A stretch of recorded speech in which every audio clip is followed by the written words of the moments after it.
Merhaba arkadaşlar, kanalıma hoş geldiniz. Bu videomda çok güzel bir örgü modelinin yapılışını göstereceğim sizlere. Bu göstereceğim modeli yeleklerde, hırkalarda kullanabilirsiniz arkadaşlar.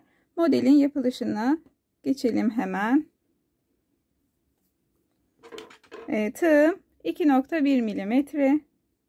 İpim nako saten. Zincir çekerek başlıyoruz. Toplamda 11 tane zincir çekeceğim.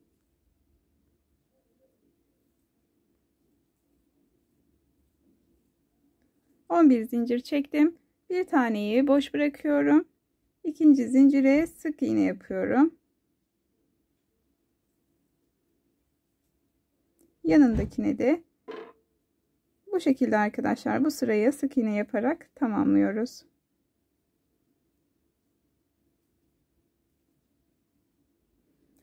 Sıranın sonuna geldim arkadaşlar. Toplamda 10 tane sık iğnemiz oldu.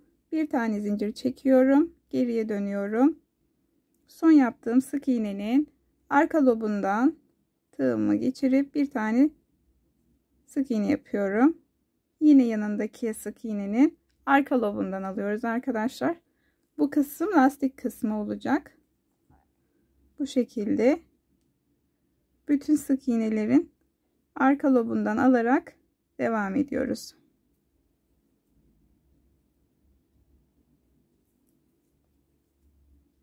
Bu sırayı da bu şekilde tamamlayalım. Evet, bu sırayı da tamamladım arkadaşlar. Şöyle göstereyim. Yine bir zincir çektim. Arkaya döndüm. Hemen yanındaki sık iğnenin yine arka lobundan ilmek alıp sık iğne yapıyoruz. Bu şekilde bütün sık iğnelerin arka lobundan alarak devam ediyoruz. Her sıraya döndüğümüzde arkadaşlar arka lobdan alarak lastik kısmını oluşturuyoruz. İstediğimiz boyuta gelene kadar örelim. Ben istediğim boyuta geldim arkadaşlar. Model olarak göstereceğim için küçük bir boyutta yapmayı tercih ettim. Şimdi burada 5 tane zincir çekiyoruz. Şuraya batıyoruz arkadaşlar. Tekrar 5 tane zincir çekiyoruz.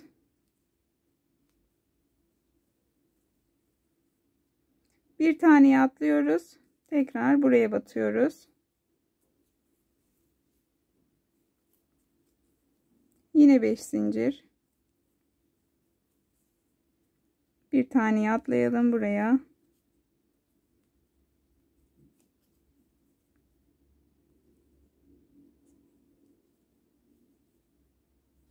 Bu şekilde arkadaşlar 5'er zincir çekerek şöyle bir tane de lastiğe atlayarak devam ediyoruz.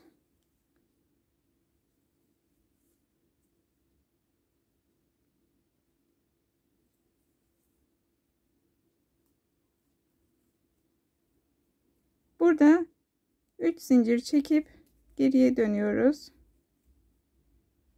Bir kere doluyoruz. Önce bir ilmeği topluyoruz. Sonra ikisini ve üçünü. Üçlü trabzan yapıyoruz. Ardından 3 zincir çekiyoruz. Bir tane tomurcuk oluşturuyoruz. Tekrar doluyoruz. Üçlü trabzan yapıyoruz. 3 zincir çekerek tomurcuk oluşturuyoruz. Bu şekilde arkadaşlar 5 tane yapacağız. Toplam 5 tomurcuğumuz olacak.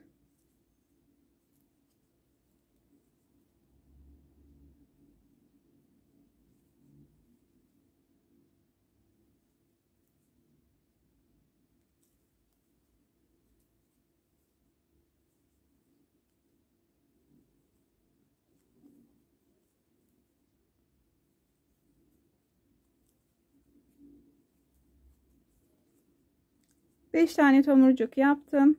Şu aradaki zinciri sık iğne ile kapatıyoruz arkadaşlar. Çok pardon, şu an ip katından alındı.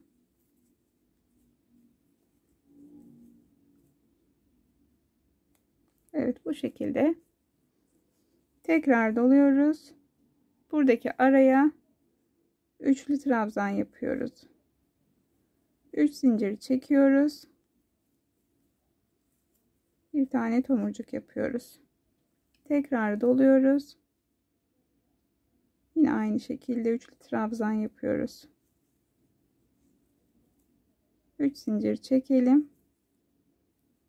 Buradaki dolgunun içine de arkadaşlar 5 tane tomurcuk yapıyoruz.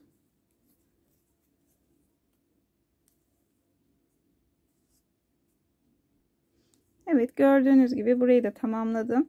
Şimdi buradaki araya sık iğne ile kapatıyoruz. Evet, tekrar bir kere dolayıp buradaki boşluğa tomurcuk yapıyoruz.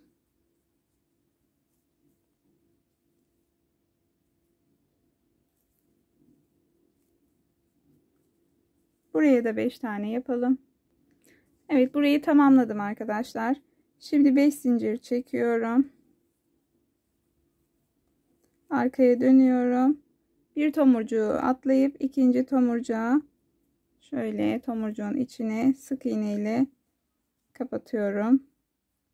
Tekrar 5 zincir çekiyorum. Bir tomurcuğu atlıyorum. Diğerine sık iğne ile kapatıyorum. Yine 5 zincir çekiyorum. Şu aradaki iki tomurcuğu atlıyorum burada. Bu şekilde kapatıyorum. Yine 5 zincir. Bir tane tomurcuğu atlıyorum. 5 zincir. Burada iki tomurcuğu atlıyorum.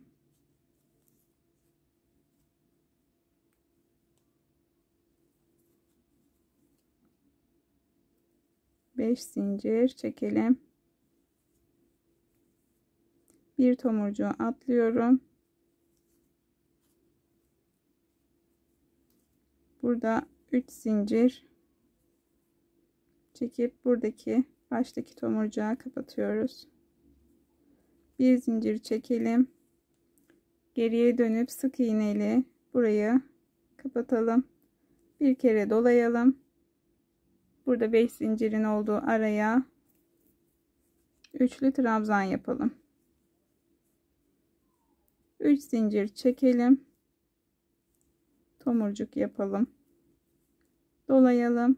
Üçlü trabzan yapalım. 3 zincir çekelim.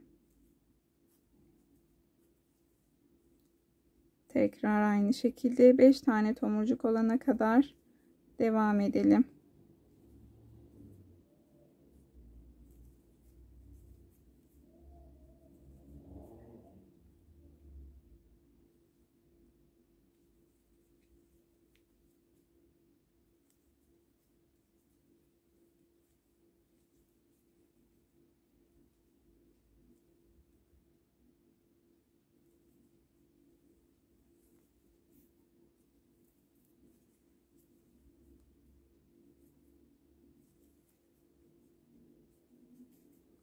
Şöyle bakalım arkadaşlar.